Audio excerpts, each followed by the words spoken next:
everyone. Today we're going to talk about information books, which are also known as non-fiction books in children's literature. Criteria of selecting and evaluating information books. There is a sudden abundance in non-fiction books, but choosing a book of high quality is important.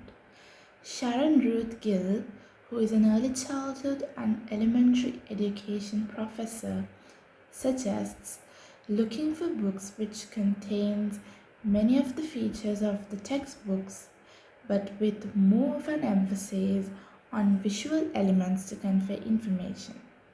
Many books include a bibliography, source notes, photo credits, and how the topic was researched.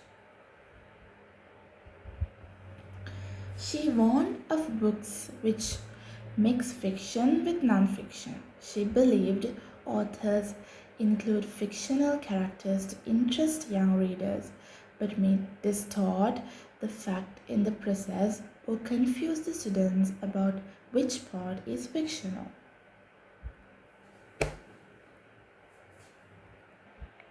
What are the things we should look into when we are selecting a book that is visually appealing? We should see, are the front and back covers appealing? Do the end papers contribute to topic, theme, or tone of the book? Do the title page, dedication page, table of content, and other pages contain illustrations? Is the typeface easy to read? Are the illustrations appealing? Is the text broken up with illustrations, sidebars, headings, white space, and other features? Are the illustrations and book design colorful? Are borders used? What are the factors we should consider to check if the book is accurate and authoritative? We should consider if the consultants are listed. Are there suggestions for further reading? Are supplemental materials such as glossaries and tables of important dates included? Do illustrations accurately depict the text? Are the animals depicted accurately without anthropomorphism? Is the book a blend of facts and fiction? How to say if the writing style of the book is engaging with the kids? Does the author draws in the reader with an engaging lead? Are the ideas logically ordered? Is the language appropriate for the audience? Does the author write without condescension? Is the author able to explain the different concepts simply and clearly?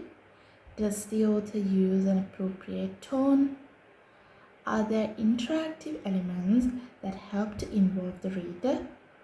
Are new terms clearly explained, highlighted, and defined in the glossary?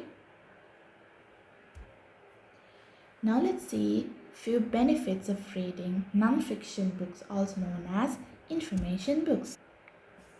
Non-fiction children's books are a powerful way to engage reluctant readers by tapping into their special interests. These books introduce new vocabulary and fascinating facts about people, places, things, and events. They build kids' overall background knowledge in an engaging and age-appropriate way. They develop critical thinking and analytical skills of children. They develop the ability to read and understand complex texts, which is a major indicator of sustained academic success. How can we choose a non-fiction book for a kid?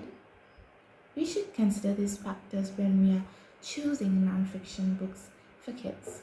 We should talk about non-fiction with the child. Fiction books give information that is true. This simple introduction will help the kids understand the difference between fiction and non-fiction. Find out the child's passion. Find non-fiction books that suits the child's interests and read them together to gain more understanding from the text. Make connections with what's happening in the child's life. Collect reading materials about the places the child is visiting, including websites, maps, and travel guides. Gather books about painting, artists, and different ways people create art. And also match the child's favorite fictional stories with the non-fiction books. If they have enjoyed a movie that features dinosaurs, then find books about fossils, archaeology, and extinct species to tap into their newfound interests. Choose books with captions, maps, diagrams, photos, and illustrations. Books with different features and parts are a great way to introduce children to analytical reading. It helps them to refer to diagrams, charts, and illustrations after reading relevant sections of text. Also, it helps the kids to navigate through table of contents, index section, and glossary. Go on a day trip with your kids. Visit new places together with kids and choose non-fiction books that relates to your trip. If the child has any immediate questions, avoid answering them directly and later answer through a book. What are the different types of topics in non-fiction books? First type is craft books or how-to books. Second type is biographies. Third type is history books or event books. The fourth type is about special topics.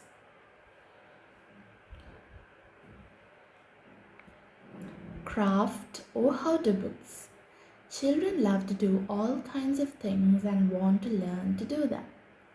These could be how to craft books, cookery books, how to play certain games, how to start a collection, how to become an entrepreneur, for example, draw the DC universe by cults, sleeping in a sack, camping activities for kids by Linda White, origami for children by Mary Uno. The second type is biographies. Biographies for children are exploding, and the publishers, teachers, and librarians cannot seem to get enough of them. Autobiographies is a subgenre of this category. These are biographies about people in certain careers, inventors, famous people, less known people, presidents, athletes, scientists and artists, etc. Examples for biographies are The Noisy Paint Box by Bob Rosenstock, A Splash of Red, The Life and Art of Horace Piping by Jennifer Fisher, Noah Webster and His Words by Jerry Chase Farish. The third type is history and event books. Children's books about historical events or current events create this genre of kids' books. These could be books about wars, political events, social events, etc. These books are not really about a certain person, but more about what happened. In biographies, one person usually had a huge impact on what happened. For example, the story of the Incredible Orchestra, the Alamo from E to Z, and the Carpenter's Gift.